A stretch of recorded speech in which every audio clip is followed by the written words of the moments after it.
abultul. Kita minta kepada beliau memanjatkan doa supaya apa hajat kita, apa cita-cita kita, Tuhan luruskan, apa maksud kita, Tuhan yani kabulkan. Allah.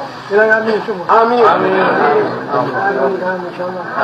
نسأل الله سبحانه وتعالى أن يتم مقاصدنا ومقاصدكم يهدينا وإياكم يهدي التجار لا يبخلون لا الذي بخيل ومن كان خير ثم يصدقه صوفهم مدرسة هنا سلامة في الدنيا ذا الآخرة وما تقدموا لأنفسكم من خير تجدوها عند الله آمن اللي قال أن كان صدقه ثابت في آخرة إلى رسائلان إلى نبت هداية وصلاح وتوفيق سمية مريد بسلام بس علمه ينفع علما نافعا ورزقا واسعا وعملا مقبولا وإلى حضرة النبي